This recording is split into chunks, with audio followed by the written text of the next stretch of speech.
Yeah. Okay, let's start the session. Okay, the auditor shall develop an audit plan, shall include a description. What description of what?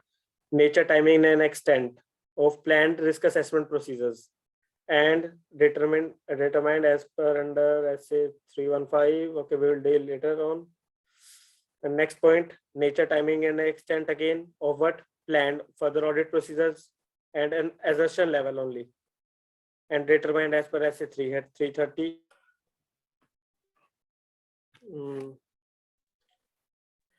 Share screen. Okay, till where you listen.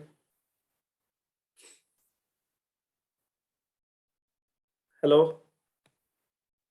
I couldn't hear anything. Yes, by now clear.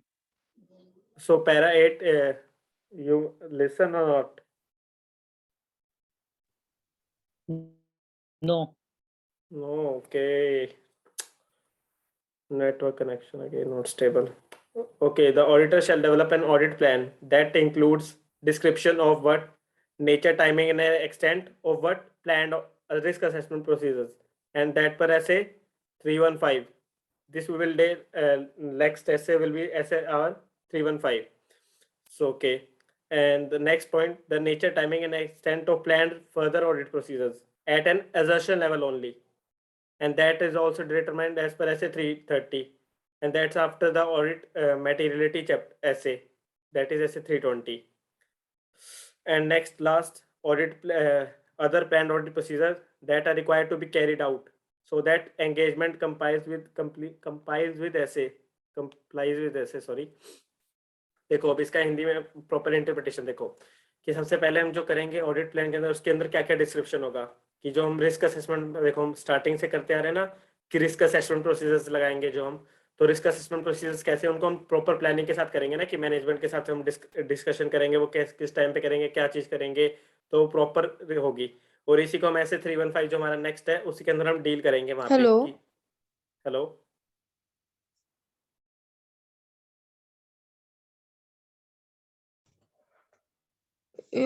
Resume.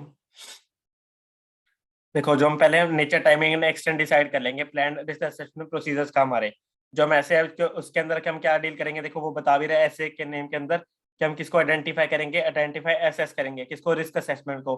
वो भी कैसे understand करेंगे, entity और उसके environment को। हम ऐसे 315 के अंदर डिटेल के अंदर इसको करेंगे। नेक्स्ट क्या है हमारा, हम करेंगे फर्दर ऑडिट प्रोसीजर्स को। एक जब हमने रिस्क असेसमेंट लगा ली, उसके बाद हम जो आगे अपने फर्दर ऑडिट प्रोसीजर्स लगाएंगे, उसके अंदर हमने क्या क्या चीजें लगाएंगे वहां पे, वो भी एजर्शन लेवल पे, कि जैसे जो प्रॉफिट एंड लॉस एजर्शन होती है ना, ट्रांजैक्शन बैलेंस और डिस्क्लोजर पे। ये पता होगा क्या क्या चीजें होती है ट्रांजैक्शन बैलेंस और डिस्क्लोजर? कोई बताना TBD ये क्या क्या चीज होती है, किसका मीनिंग पता है तीनों को? ट्रांजैक्शन बैलेंस और डिस्क्लोजर कौन कौन सी एजर्शंस होती है हमारी? एनीवन? Assertions. हाँ, what do you know about assertions? Assertions are for the assets and liabilities. Assertions are that Only for assets? completeness occur.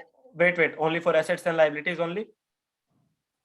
No, for profit and loss items, some Only- one or two assertions are changed. One or two assertions are changed. So this apply to only balance sheet and profit and assets and liabilities and profit and loss items only. Assets and liabilities and equity, matlab whole balance sheet item. So whole balance sheet item, equity itself in the balance sheet, no? Part of balance sheet. Yes. So any other item also covered under assertion? Anyone else?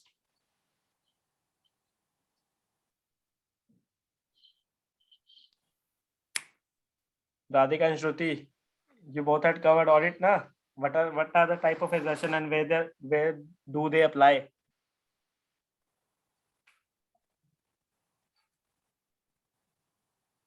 Okay, let me. Firstly, the assets and liabilities, profit and loss item, that means incomes and expenses all. And last, disclosure also. Disclosure of all of that's जो देखो जो transaction होंगी वो हमारी किस पे deal करेंगे, transaction balance and disclosure. Transaction हमारे प्रॉफिट एंड लॉस, बैलेंसेस हमारे अकाउंट्स, ये बैलेंस शीट आइटम्स, डिस्क्लोजर हमारे उस पे लगती हैं, जो हमारी जो प्रेजेंटेशन एंड डिस्क्लोजर जाते हैं ना हर चीज के, कंप्लीटनेस होनी चाहिए। वो उसके देखो जो बैलेंस शीट जो हर आइटम्स है ना, एसेट एंड लायबिलिटीज, उसके अंदर तुम्हें एजर्शंस और होती हैं उसके अंदर उस लेवल पे। लेकिन मैंने पूछा था एजर्शन कहाँ कहाँ अप्लाई होती हैं, तो ये होती है assets, liabilities, profit and loss items and disclosure also. Then completeness, occurrence, valuation, reporting, that covers. और प्लान में भी हम ये कब लगाएंगे, देखो ऐसे 330 जो हमने देखो ऊपर आइडेंटिफाई और असेस किया था ना ऐसे 315 में, उसी के अगेंस्ट हम क्या रिस्पॉन्स ऑडिटर का होगा कि उसके अगेंस्ट जैसे मैनेजमेंट के साथ हमने कम्युनिकेशन की, रिस्क असेसमेंट प्रोसीजर लगाया, एंटिटी का हमने ऑब्टेन किया कि कैसी अंडरस्टैंडिंग है, उसके अकॉर्डिंग हम उसका रिस्पॉन्स देंगे। और लास्ट आता है कि अदर प्लान, अगर मान लो कुछ और ऐसे इसको कंप्लाई करने के लिए हमें कोई और अदर प्रोसीजर लगाने पड़ते हैं, कि जैसे मान लो ऐसे 300 299 लग रहा है जॉइंट ऑडिट वाला, मटेरियलिटी का लग रहा है, तो हमें वो भी कंप्लाई करना पड़ेगा वहाँ पे। तो ये उसकी बात कर रहे हैं। अब यहाँ पे उसने क्या पैरा रेफरेंस दिया, A13। Let's go to A13 now. The audit plan is more detailed, देखो ये रहा, the audit plan is more detailed than overall audit strategy. मुझे पिछली बार तो आप कुछ और कह रहे थे, फिर तो that is upon scope, that Hmm? is detail. which is detailed? that matlab that is detail, matlab obviously audit plan is more detailed than audit No, strategy, and audit wait. In earlier session, you were mentioning that overall audit strategy is greater than audit plan, but audit planning has much wider scope than audit plan. that is wider scope, that is about wider scope, that is about more detail, that is more detail and wider scope as matlab different thing na. If audit plan is more detailed than audit strategy, then audit plan is a much wider term than audit strategy then, because it is more detailed.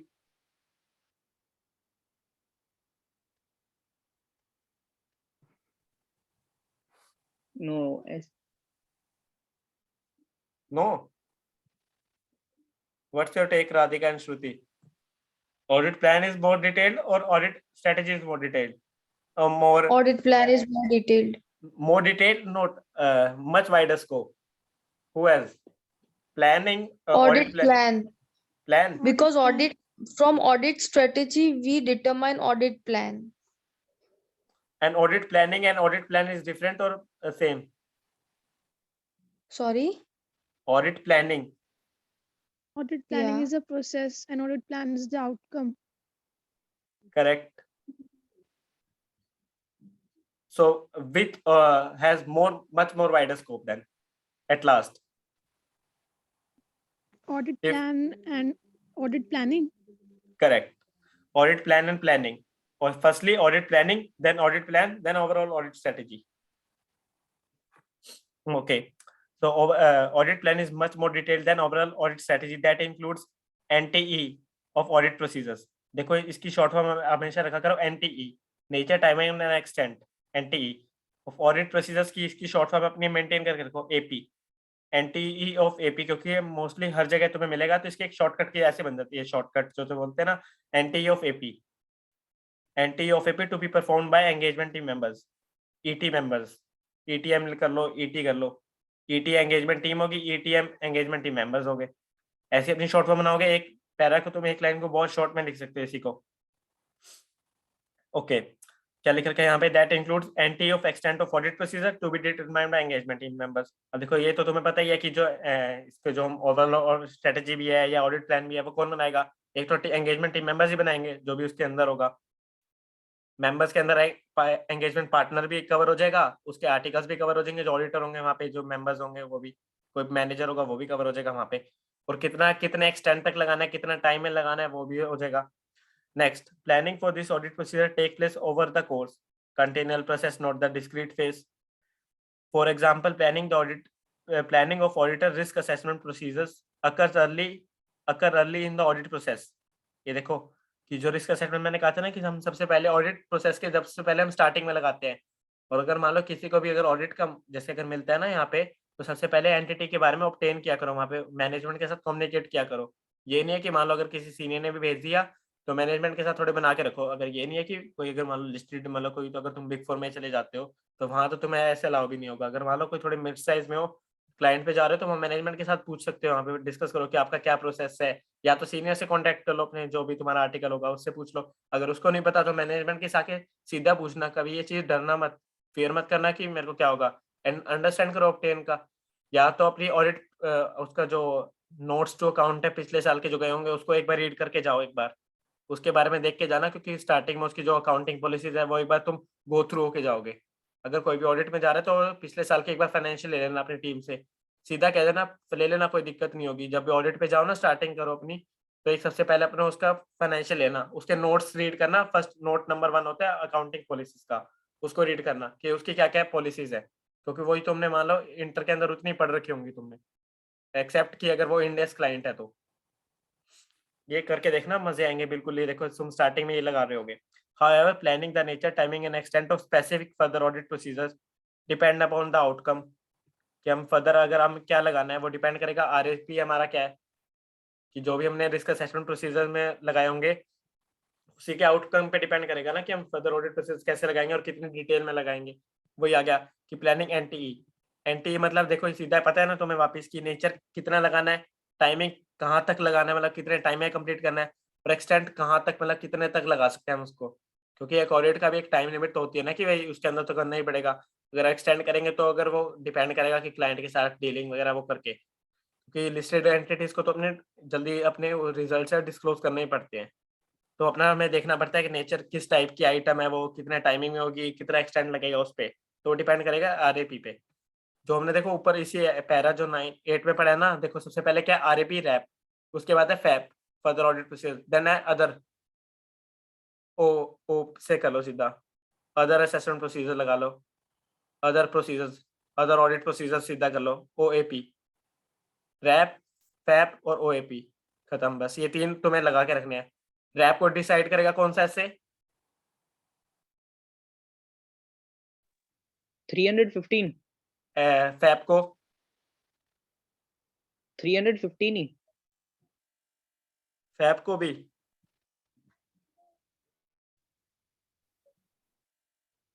Further audit yes yes rest to Radhika and Shruti,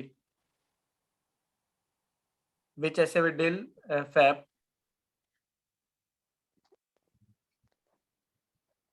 I think it is in 315 only. 315 only. Not sure. What do you mean by FAP? Explain me. Further assessment procedures. Further assessment procedures. Are you sure? Yeah, FAB. हाँ, FAB. Further audit procedures. अच्छा, sorry. On your screen it is mentioned further audit procedures. Sorry. Okay, continue. What do you mean by further assessment or further audit procedures now?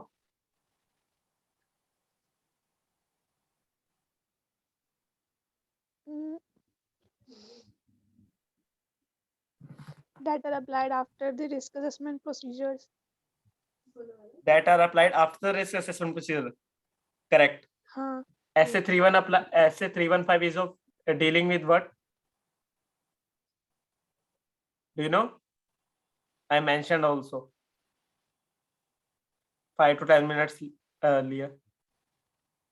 Do you remember? Risk procedures. Are you sure? Only risk? Identifying and assessing the risk procedures, like something. Correct. Identifying and assessing the risk assessment procedures from under obtaining the entity and its environment, through obtaining the understanding of the entity and its environment. तो उसके base पर हम क्या लगा रहे हैं, RAP लगा रहे हैं हम उस ऐसे में। जो फर्दर ऑडिट प्रोसीजर लगाएंगे एफईपी लगाएंगे, वैसे 330 में लगाएंगे। क्या है वो? Auditor responses to assess risk. जो हमने ऊपर ऐसे 315 में रिस्क ऑब्टेन किया है कि कितना था, हम उसके अगेंस्ट हम लगाएंगे कि ऑडिटर का क्या रिस्पॉन्स है। तो ऑडिटर का रिस्पॉन्स तो फैप ही होगा ना, क्या आगे फर्दर ऑडिट प्रोसीजर क्या लगाएगा। तो ऐसे 330 डील करता है वहां पे, ये ध्यान रखना। ऐसे कनेक्शन बना के चलो। तो हमने देखो जल्दी में तो कोई करना नहीं, डिटेल के साथ करो, एक चीज को अच्छे से करो उसको, कि जो फर्दर ऑडिट प्रोसीजर्स को ऐसे 330 डील करता है, क्योंकि सबसे पहले है क्या, देखो 300 में हम प्लान बना रहे हैं, उसके बाद हम आइडेंटिफाई एंड असेस करेंगे रिस्क कितना है, रिस्क असेस करने के बाद हम करेंगे कि उसकी पहले तो मटेरियलिटी भी डिसाइड कर लेंगे, उसी के बेसिस पे हम आगे फर्दर ऑडिट प्रोसीजर लगाएंगे, क्योंकि तभी ऐसे 320 बीच में एक उसका, क्योंकि मटेरियलिटी सेट होंगे उसी के बेसिस पे आगे हम फर्दर ऑडिट प्रोसीजर डिसाइड करेंगे ना, कि हमें कितना एक्सटेंड तक देखना है, क्या चीज देखनी है, किस एरिया को स्कोप में रखना है अपना, तो वो चीज हम तो कंसिडर करके रखते हैं हम। तब ये कनेक्शन है पूरा ऐसे की जो सीरीज है लिंक वाइज है कि ये बस बीच में जैसे 400 आ गया, थोड़ा बीच में और एक्स्ट्रा चले जाते ज्यादा ही अंदर, वरना एक पूरी प्रॉपर सीरीज है ये ऐसे की। तो ये आगे नेक्स्ट क्या कह रहा है, depending upon the assessment procedure in addition auditor may begin with the execution of further audit procedures for some classes of transaction account balance and disclosure, वही आ गया टीबीडी। टीबीडी इसको ऐसे याद रखा करो, transaction balances and disclosures. Transaction profit and loss में ज्यादा होती है, classes of transaction account balance profit and उसमें बैलेंस शीट आइटम डिस्क्लोजर दोनों का ही जाता है। Before planning all remaining further audit procedure, देखो इसमें कह रहा है कि हम कई कई चीजें जो फर्दर ऑडिट प्रोसीजर को हम स्टार्टिंग में भी लगा सकते हैं, क्या जैसे अगर कि जैसे हमें इसका एग्जांपल है कि फर्दर जो एग्जीक्यूशन हम फर्दर ऑडिट प्रोसीजर्स का है, कि अब इसमें जैसे अगर मैं एग्जांपल दूं कि मान लो हमें पता है कि कोई एंटिटी में एक चीज का रिस्क पहले जाता था, तो हम उसको पहले एक बार एग्रीमेंट को हम कोई चीज चेक कर सकते हैं कि वो एग्रीमेंट प्रॉपर हुआ है कि नहीं, जिस बेसिस पे कोई मटेरियल थी, और वो डिपेंड कर सकता है सर्कमस्टांस टू सर्कमस्टांस। अब तुम जैसे कहीं ऐसे में पढ़ोगे ना, वो ऐसे लिख देता है फर्दर ऑडिट प्रोसीजर। अब फर्दर ऑडिट प्रोसीजर ऑडिटर की जजमेंट पे डिपेंड है, वो आगे क्या ऑब्टेन करेगा वहां पे, ध्यान रखना। ये हो गया। अब अपन वापिस आते हैं ऊपर पैरा 9 पे नाउ। मैं एक बार डाउट लास्ट में ले लूंगा क्योंकि खत्म हो जाएगा ऐसे अपना भी। The auditor shall update and change the overall audit strategy and audit plan as necessary. क्या अपडेट तो करना पड़ेगा, अपडेट और चेंज अगर नेसेसरी चेंज आ रहा है। इसका ये फॉर नेक्स्ट भी देखते हैं क्या कह रहा है वो। As a result of unexpected events changes and condition, क्या unexpected events changes in condition और ऑडिट एविडेंस ऑब्टेन, ये अगर हमने कोई एई ऑब्टेन कर लिया है from this result of audit procedures, कि हमने मान लो कोई ड्यूरिंग द कोर्स, देखो ऊपर क्या कर रहा है, देखो ध्यान से, ड्यूरिंग द कोर्स। स्टार्टिंग में तो हम ये चीज नहीं कर सकते कि अपने प्लानिंग क्या पता, क्योंकि प्लानिंग तो हम सेट कर रहे हैं, प्लानिंग अपना ऑडिट प्लान, तो ड्यूरिंग द कोर्स ही हम चेंज होगा प्लानिंग। वो भी किस वजह से, अनएक्सपेक्टेड इवेंट हो सकता है, कोई चेंज इन कंडीशन होगी, मान लो अनएक्सपेक्टेड इवेंट हो गया कि मान लो कि जैसे अगर मैं इसका एग्जांपल दूं कि अनएक्सपेक्टेड इवेंट की कोई मैनेजमेंट की डेथ होगी वहां पे, मान लो कि कोई हो सकता है चेंज इन कंडीशन की, वहां पे उनका कोई और, जैसे मान लो कोई मैनेजमेंट की कोई और ऐड होगी। अब ये डिपेंड कर सकते हैं कि अनएक्सपेक्टेड इवेंट क्या हो सकता है, वहां पे कोविड हो गया, कोविड की वजह से ड्यूरेशन चेंज हो गया, अनएक्सपेक्टेड इवेंट है हमारा। Change in condition, management change होगी, जो अकाउंटेंट था वो कोई और हो गया, अब यहाँ पे वो हो गया हो सकता है। ऑडिट एविडेंस, मान लो कि तुमने ऐसा एग्रीमेंट ऑब्टेन कर लिया, कोई ऐसी चीज देख ली, एक्सपेंस देख लिया कि वो मैनेजमेंट एक एक्सप्लेन कर पा रही, तो उसके बेसिस पे आगे वो होगा एक्सटेंड। ऑडिटर में नीड टू मॉडिफाई करेगा वो ऑडिट स्ट्रेटजी को। ऑडिट स्ट्रेटजी इफेक्ट होगी तो, क्योंकि देखो एक चीज हमने देखा था ना कि देखो ऑडिट प्लान है वो यहाँ पे है, उसके बाद जो प्लानिंग है मतलब थोड़ी सी वाइड है वो, मतलब वाइड टर्म स्कोप वाइड है उसका, फिर ऑडिट प्लान आता है, फिर हमारी आती है स्ट्रेटजी। अब स्ट्रेटजी पे इफेक्ट आएगा वो उससे हमारा ऑडिट प्लान पे आएगा, प्लानिंग फिर प्लानिंग प्रोसेस पे भी आएगा, प्लानिंग प्रोसेस पे तो आएगा ही हमारा उस पे। तो ये चीज है।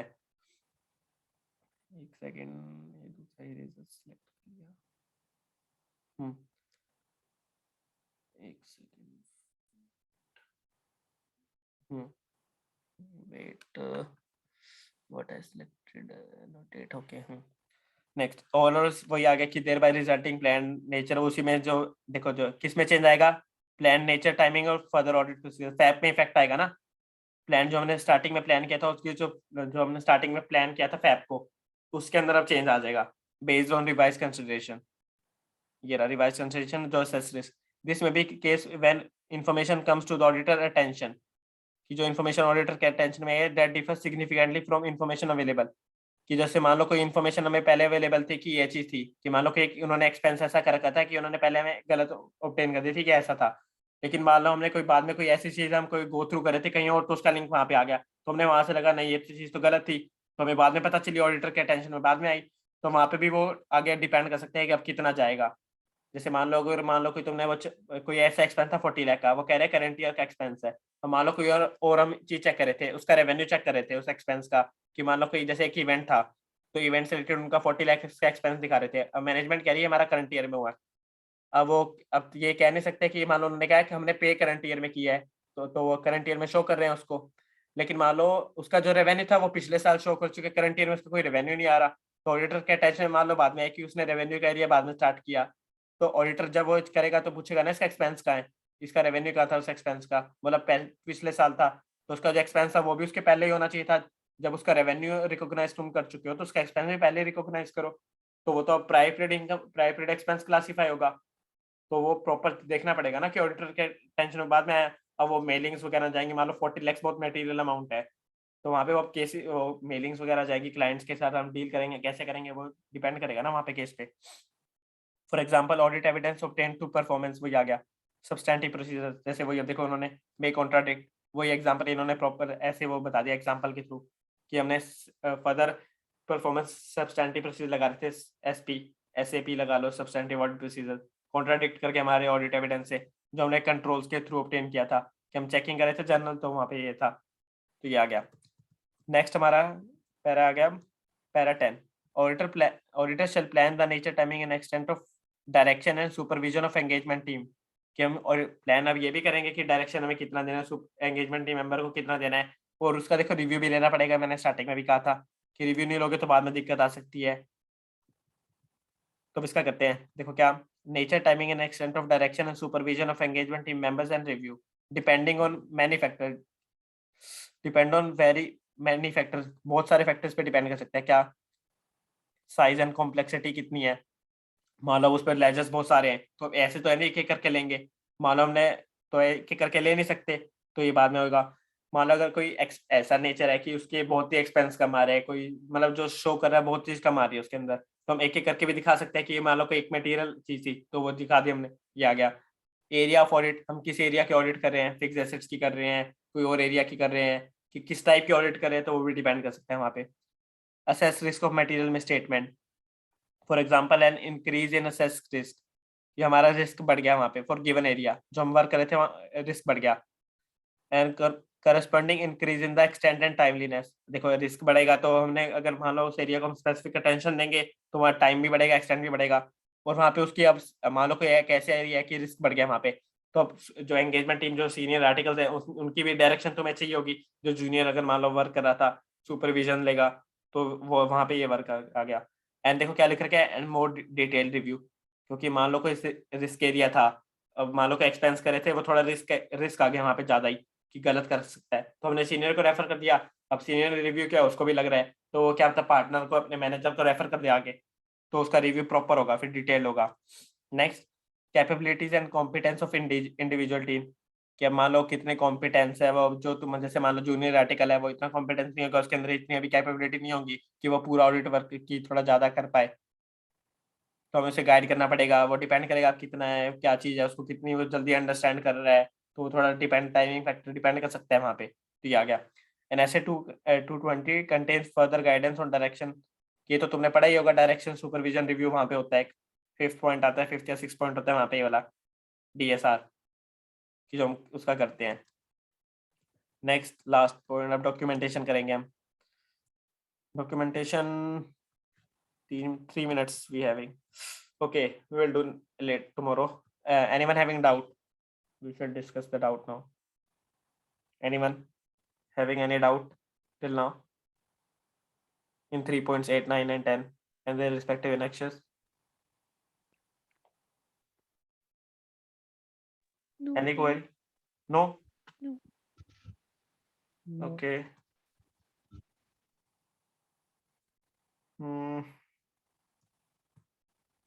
We'll do tomorrow in detail. Okay, documentation also.